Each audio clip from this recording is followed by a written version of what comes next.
Before we jump into the specifics, let's set the stage. Jake Paul, a YouTube star turned boxer, facing off against Anderson Silva, a seasoned MMA legend. This fight was not just about physical prowess, it was a battle of wits, experience, and strategy. Welcome back to our detailed analysis of one of the most talked about fights in recent history. In one corner, we have Jake Paul, a figure who has become synonymous with controversy and spectacle in the boxing world. From his beginnings as a YouTube sensation to his unexpected foray into professional boxing, Paul has consistently captured the public's imagination, but also drawn skepticism about his boxing credentials. His path to this fight has been anything but traditional, marked by victories over opponents from varied backgrounds, but none with a deep-rooted legacy in boxing. Then we have Anderson the Spider Silva, a legend in his own right, but from a different combat sport. Silva's name is etched in the annals of MMA history, known for his spectacular performances in the UFC. His transition to boxing, though not his first foray into the sport, has been watched with keen interest. Silva brings not just experience, but a style and technique refined over years of competing at the highest levels of mixed martial arts. This fight isn't just a physical clash, it's a convergence of two very different journeys in combat sports. For Paul, it's a chance to prove that his boxing career is more than just a series of well-orchestrated events, but a genuine pursuit of sporting excellence.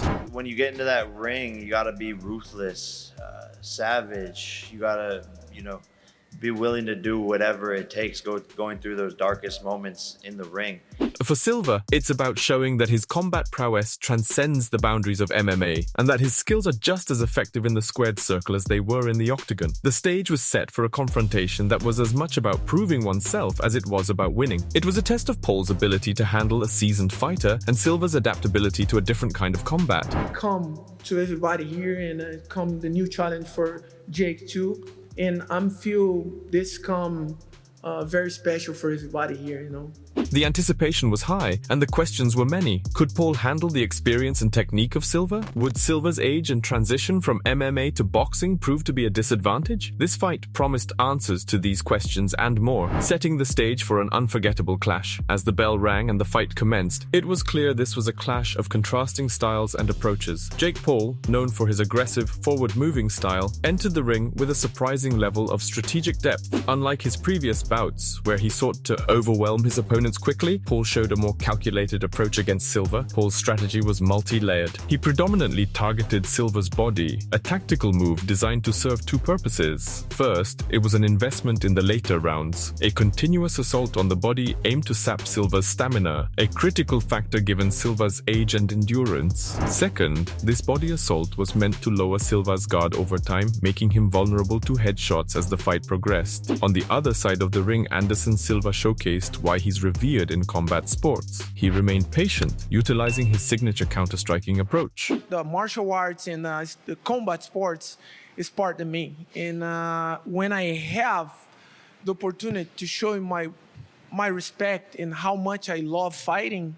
Silva's movement was key. He frequently used his mobility to avoid Paul's attacks, conserving energy and looking for openings. His experience in reading opponents and timing his counters was evident, waiting for Paul to overcommit before striking. As the rounds unfolded, a fascinating tactical chess game emerged. Paul, showing respect for Silva's counter-attacking prowess, was measured in his aggression. He avoided reckless exchanges, showing a maturity beyond his limited experience in the ring. Conversely, Silva's strategy was more about mental warfare and precision. He didn't just fight with his fists, but also with his mind, trying to bait Paul into making mistakes. On the visage of Silva trying to use that left-hander, befuddled. Paul who goes to the body with the right, and here comes Silva. Silva's feints and hand movements were not merely defensive maneuvers, they were psychological tools. By constantly twitching and feinting, he created a rhythm that was hard for Paul to read, masking his true intentions. This was classic Silva, blending physical skill with mental acuity to gain an edge. However, Paul's response to this challenge was notable. He didn't fall for Silva's mental games as many had anticipated. Instead, he stuck to his game plan, showing an evolving fight IQ. His ability to adapt mid-fight, recognizing patterns in Silva's defense and adjusting his attack accordingly, marked a significant evolution in his boxing journey. There's a three-punch combination by Paul, culminating with a right to the jaw, but Silva comes right back, and Paul clinches. punches. Now, let's delve into one of the fight's most pivotal and debated moments, the knockdown of Anderson Silva by Jake Paul. This wasn't just a single punch, it was a culmination of tactics, timing, and perhaps a touch of luck. To understand it fully, we need to dissect the lead-up, the execution, and the aftermath of this defining moment. Leading up to the knockdown, both fighters were deep into their strategic playbook. Paul had been consistently targeting the body, a tactic that was beginning to bear fruit. Silva, aware of Paul's body focus, started to adjust his guard, potentially leaving openings for a headshot. 40 punches in this round, the most of the fight for him. Paul credited with throwing 34, and now Silva going to the body on Paul. Here's where Paul's strategy showed its depth. His body shots weren't just to wear down Silva, they were to set up something bigger. The knockdown punch itself was a mix of technique and opportunity. Paul, sensing an opening, threw a feint to Silva's body. Silva, conditioned to expect body shots, momentarily lowered his guard. This was the opening Paul was waiting for. He capitalized with a swift and powerful hook to Silva's head. The punch's execution wasn't just about power, it was about timing and exploiting the split-second lapse in Silva's defense. However, Silva's reaction post-punch stoked debate. Was it a genuine knockdown, or did Silva take a dive? Silva himself claimed a lapse in balance, not the punch's power, was the reason for the knockdown. This claim isn't without merit. Silva's footwork at that moment, slightly off balance and in the midst of a movement, might have contributed to his fall. Yet to attribute the knockdown solely to a loss of balance would be to oversimplify. The punch's placement and timing were crucial. It landed cleanly, and at a moment when Silva was least prepared to absorb it. This underscores an important boxing truth. Sometimes, it's not just the power of the punch, but where and when it lands that matters. In the aftermath of the knockdown, the fight's dynamics shifted. This moment was a testament to Paul's growth as a boxer, his ability to set traps and capitalize on opportunities. For Silva, it was a rare moment of vulnerability, a reminder that even the most experienced fighters can be caught off guard. Let's take a deep dive into the fight, round by round, to unravel the intricacies and strategic shifts that defined this epic clash. Each round brought its own story, its own set of tactical adjustments and moments of brilliance from both fighters. Round 1 set the tone.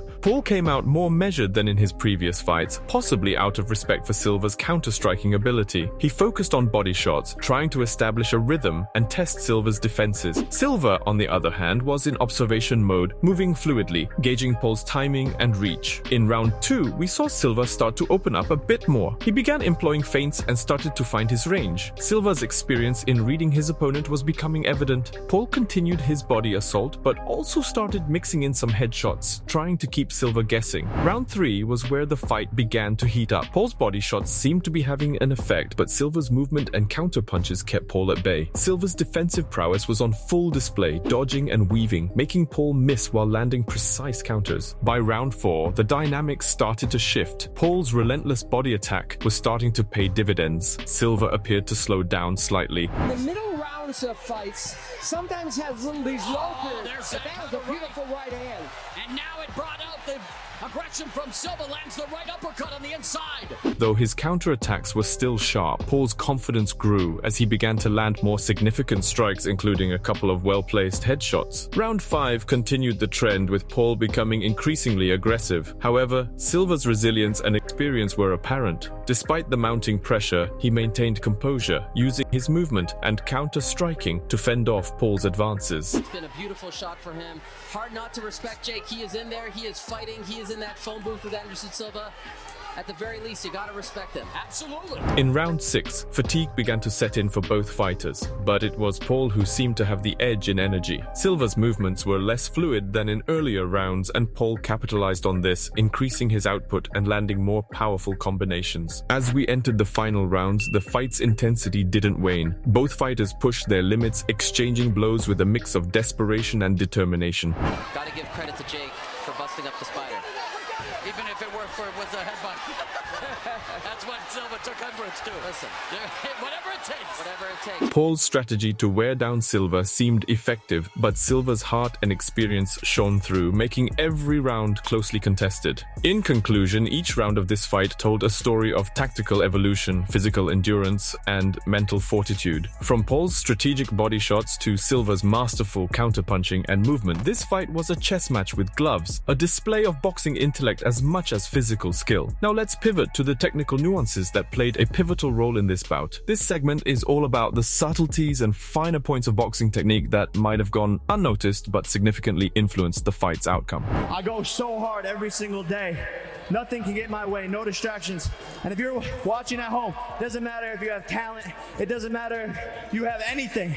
We'll touch on Jake Paul's evolving boxing skills, particularly his improved footwork and punch selection, which were crucial in executing his game plan. His ability to effectively use feints and control the distance was a step up from his previous fights. On the other hand, Anderson Silva's veteran savvy was evident in his defensive maneuvers and counterpunching precision. Silva's footwork, especially his ability to pivot and create angles, was textbook brilliance, allowing him to evade Paul's more powerful shots while setting up his own counters. This fight was a blend of emerging talent meeting experienced skill, a true testament to the art of boxing. As we reach the end of our in-depth analysis, one critical question lingers. Was the fight fixed? Our comprehensive review of the tactics, strategies, and technical execution points to a clear answer. This fight was a legitimate contest. The evidence lies not just in the visible intensity and competitiveness displayed in the ring, but also in tangible signs like Silva's broken nose. Such an injury is not typically consistent with a predetermined outcome. Moreover, the ebb and flow of the fight, the genuine reactions of both fighters to each round's outcomes, and their strategic adjustments throughout the bout all support the authenticity of this contest.